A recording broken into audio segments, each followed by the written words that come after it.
Welcome back to the channel, RacerX here. And today I'm back with my good buddies at the Lewisville Autoplex in Lewisville, Texas, because they've got a couple of cars, actually one of which is mine, another one is theirs. But I want to compare a couple of different things today. I want to compare supercharged cars to twin turbo cars. I want to show you kind of what the advantages are to both. Both actually have their merits. Both are fantastic ways to make power, great power adders, lots of differences between the two. So today I'm going to talk to you guys about it. If you guys are new to my channel, do me a big gigantic favor, hit the subscribe button. You can find that right down here at the bottom, and we are off.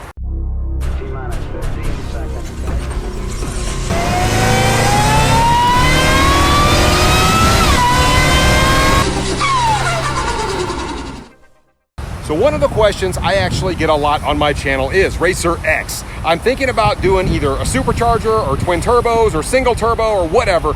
Which one is better and why? Which one should I go with? Well, really it's up to you, but today I want to kind of give you the pros and the cons of both. So as you can see directly behind me, that is a Hellcat. And as we know, Hellcat, they are supercharged 6.2 liter iron block Mopars, fantastic power plants. And of course behind me is my current car, which is a Mustang GT, which just so happens to be twin turboed. So you got both cars sitting right here behind me, and I'm just going to go ahead and compare the two and give you my honest assessment of both. So as you can see, I have the hoods open to both of these beautiful cars.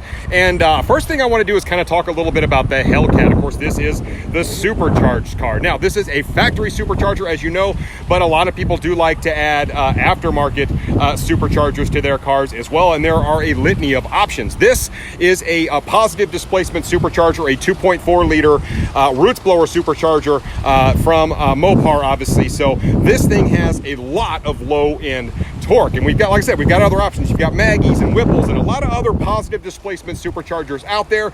With these superchargers, it is pretty easy to see that there's a supercharger on the car. It literally sits right on top of the engine, and it forces air basically right down into the engine from here. You've got a standard kind of intake right here. It's not a really crazy invasive setup. It's not super easy. It wouldn't take you just a couple hours to put one of these on if you had an aftermarket one. But obviously you can definitely tell that there's a supercharger on the car.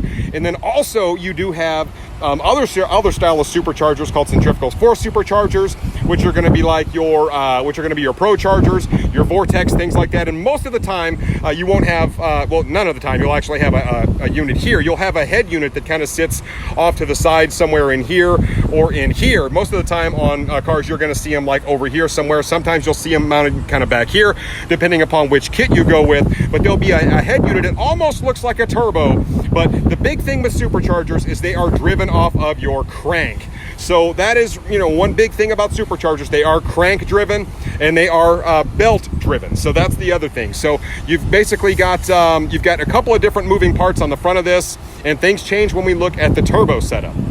Now, as we look at the Mustang, of course, this one came from the factory naturally aspirated. And of course, on my car, you don't see the turbos on this at all. This is a sleeper kit from Hellion.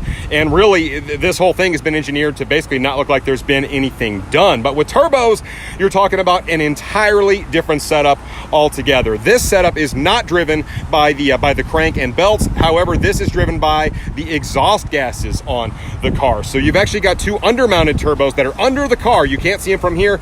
You've got a pipe that kind of comes in through here. I sort of peeled this back a little bit so you could see kind of the pipe from Hellion, but it basically goes underneath to the bottom of the car, and you've got two turbos under there that are delivering power in a very efficient manner. Now, you do get less parasitic loss with turbos because they are driven by the exhaust and not by the crank. So obviously with a supercharged setup, you're going to get more parasitic loss. I've heard it actually takes like 80 or 90 horsepower just to turn the blower on a Hellcat. So very efficient setup on a twin turbo. Now, you do have other options on turbos as well. Sometimes you'll see the turbos that are mounted up here on the top. Also, sometimes you will see people go with single mount turbos, like a big single mount turbo. Now, there are really advantages to both of these setups. So one of the first things that I really want to talk about when comparing supercharged cars to turbo or twin turbo cars is the installation. So when you talk about a supercharged car, whether it's a roots blower or a centrifugal force blower, the ease of installation is probably a little bit better on a Supercharger than it is on a twin turbo. And the reason is, obviously, you know, this thing is sitting right on top of the block there. It doesn't mean there's not a lot to it, but in terms of just ease of installation and uninstallation, it's pretty easy to kind of pull a blower off.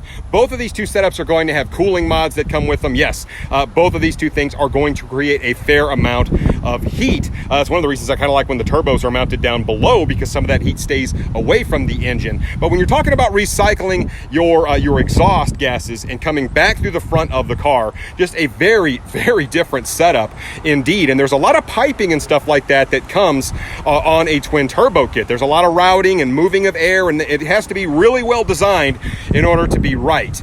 And whether it doesn't really matter, even if it's top mounted, a lot of times there's a lot of relocating and things like that. It's just part of the deal, guys. Obviously with these things, you may have to relocate a few things, but most of these kits are designed to just kind of sit right there. You've got maybe a few things in terms of fueling, and it depends on how invasive you go with your setup. Do you do a big fuel system? You can do both on supercharged and turbo applications. If you go with enough boost, you typically have to do fuel modifications as well. So really no difference there. But in terms of ease of installation, I would definitely say the Supercharger is a little bit easier to install.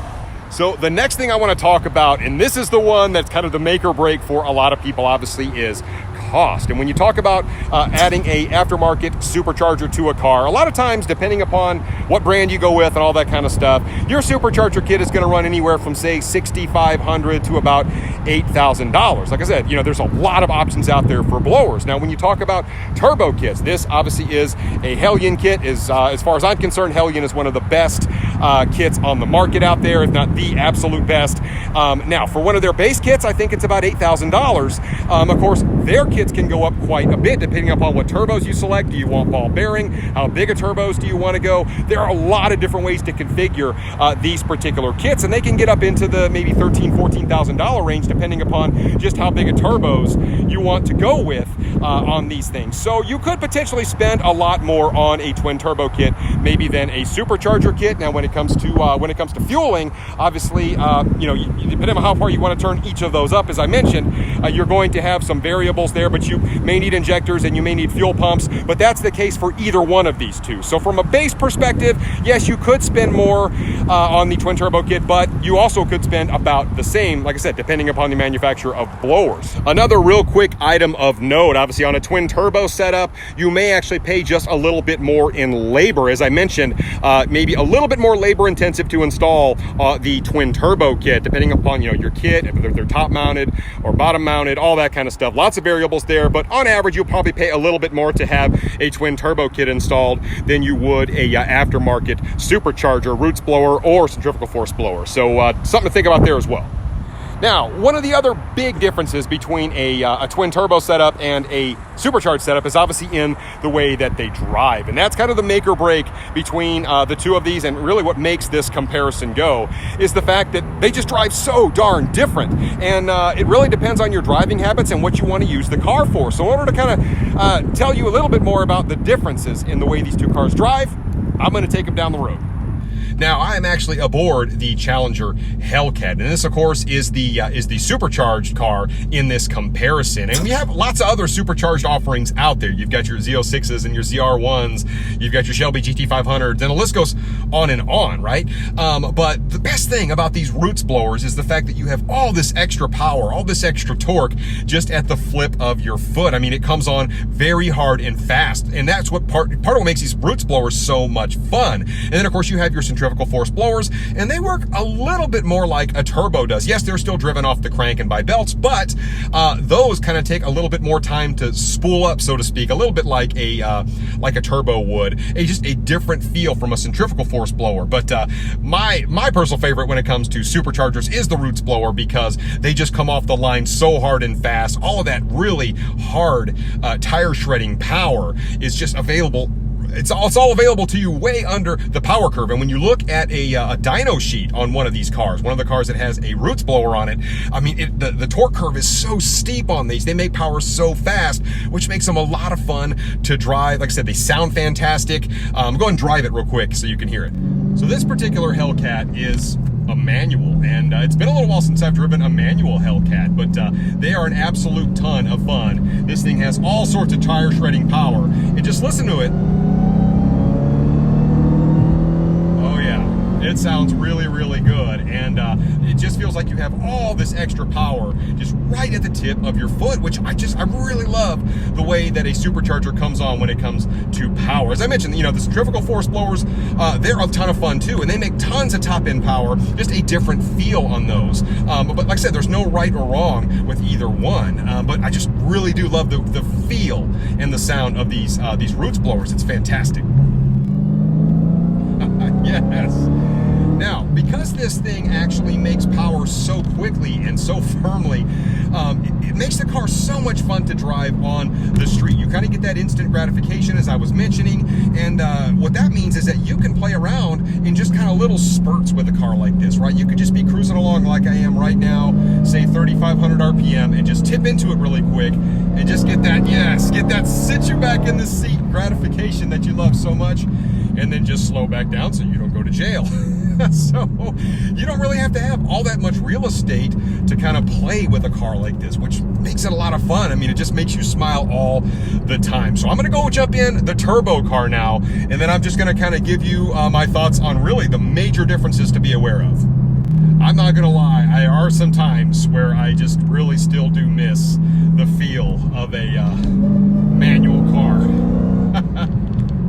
Now I am aboard the Mustang GT featuring the Hellion Twin Turbo kit. Yes, this thing has the twin 64mm Bad Daddy Turbonetics ball bearing turbos on it. A fantastic setup, an entirely different driving experience altogether in this. When you first tip into the gas on a twin turbo setup, you really don't hear a whole lot. Like I said, turbo cars, for the most part, it can actually be a lot more quiet than a blower car. You can't run headers on a twin turbo car like this. You've got the turbos in the way and the routing of the exhaust. Everything is way different. Supercharged cars, yes, you can run headers on those cars, and it's more of a traditional exhaust exit on those cars. Way different story here. But once you actually get into the RPM range a little bit, then you start to hear the turbos come on. It takes a little bit of gas to kind of get these things going. Like I said, roots blowers, they come on immediately. They come on hard and fast. Makes it so much fun. The twin turbo kits, even if you go down to a really small twin turbo, which spool even faster, they don't make quite as much power on the big end. But then, like I said, usually with twin turbos, you do have to wait just kind of a second while that thing's building boost, and then all this power comes in. You get this huge rush of power, and it is just an insane feeling when that boost actually comes on. But you do kind of have to wait just a second, depending upon how big your turbos are. There are some turbos out there that have very little turbo lag, but as I mentioned, they don't make quite as much power up top. And then, of course, you can even go to a big single turbo, and a lot of times those cars make gigantic power on the big end, but they kind of come out like this on the power curve and go way up, and it takes those a minute to kind of spool up before that huge wave of power comes in. So I'm going to take this one down the road and show you what I'm talking about. So upon initial tip in with a twin turbo car like this, the car itself, I've got a really nice exhaust system on this car. I've got the X-Mod, as many of you know, but you really don't hear the turbos a whole lot. I can hear my axles singing just a little bit, but as I start to kind of dip in and I come up off a vacuum to kind of get to that 0 or maybe even 1 pound of boost, then you start to hear the turbos just lurking under there, ready to kind of unleash. It's definitely a different feeling, so give it a listen. Here they come. Oh yes, there comes all that power. So, and you really hear the turbos singing underneath this car. What a sound these turbos make. Very different than a supercharger. So unlike with a roots blower supercharger, with this, you kind of have to give yourself a serious amount of room to play, so to speak. You better make sure you have a lot of clear room out in front of you, because it takes a minute for the turbos to kind of get moving and really get all that power built up. And then once it comes in, it's just like you're gobbling up miles an hour, and you're gobbling up road like crazy. So you really have to be looking way down the road to get the full use out of these turbos, because you stack mile an hour so fast once all the power comes in. It's just something you got to be aware of. Now, as I mentioned before, one of the really great things about my setup is the fact that it's so hidden. I mean, obviously, guys over at Gearheads, huge shout to those guys. They spent a lot of time and effort, and of course, Hellion, that's the way this kit was designed from those guys, to really be sleeper, and it is their sleeper kit, and these things hang under the car. So you really, unless you know what you're looking at, you really can't even tell anything is on this car. And this car could make some absolutely insane horsepower. As the car sits right now, this car could make in excess of, say, 1,500 horsepower, which is just insane. Of course, I don't have a built motor and built trans, so I'm not going to turn up my turbos that high. But that brings up sort of my next point. With turbos, I have a e-boost controller right here. So it is set in 4 different increments, which means I can literally turn up the power essentially not quite as much as I want, but just about, just as much as I feel comfortable with. And obviously, I'm not going to turn it up really past about 900 wheel horsepower on this car. I don't want to blow up the trans. I don't want to blow up the engine if at all possible. So I'm going to kind of keep it reined back in a little bit. But with just a touch of a button, I can raise my boost level and pick up literally hundreds of horsepower by just bing, bing, bing. And all of a sudden, you know, it changes the entire setup on the turbo. And now all of a sudden, we're making all that extra power on the fly. Very, very cool. Whereas with the Supercharger, little different story. You're basically changing pulleys, you're changing belts, a lot more invasive to change the way that those cars make power. So yes, you can make more power in a Supercharger as well. A lot of people do. I have done it with my Hellcat. You pulley those things down and they make tons of fun power. But it's just it's a more invasive way to go, because yes, you have to order pulleys, change the pulleys out, you have to get different size belts, then you're combating belt slippage and things like that. So you do have some things to combat when it comes to Superchargers. So be mindful of that.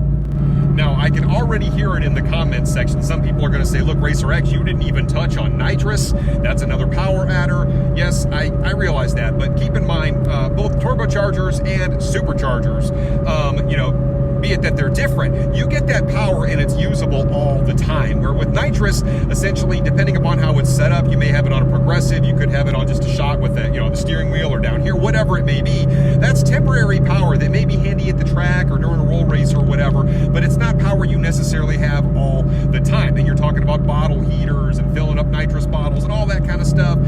It's just not that same sort of reliable power that you would get all the time, like you would get in a turbocharger or a supercharger. That's why I'm not adding nitrous to this comparison. So really the big thing, and what it all boils down to, the difference between superchargers and turbos. Like I said, there's so many different supercharger kits out there. There's centrifugal force blowers and there's roots blowers, and both are absolutely fantastic and will put a huge smile on your face. With turbos, you can go with little turbos that spool up really fast, you know, or you could go with big monster single turbos. There's a million different ways to set these things up, but typically your turbos are gonna, like your highway roll guys, love turbos, because man, turbos hit, and when that wave of power comes on, it is just insane. And turbos, they can make so much power, and they're so efficient. As we saw on this kit, the turbo kit made like over 41 horsepower per pound of boost during the initial dyno with my blue car. That is really impressive. And these aren't giant turbos. They're 64s. They're not small. They're really nice turbos. But I mean, it's just really impressive what these can do. And you do get a little more parasitic loss with a blower. It's just what it is. You won't make the same amount of horsepower per pound of boost with a blower that you will on a turbo. Like I said, the turbos are just more efficient, but at the end of the day, they're a little bit harder to install. They're just a little bit more invasive. So both of these two things have their pros and cons. And as I mentioned, with a supercharger, you get that power all down low. If you like doing those little dig runs, man, superchargers are so great.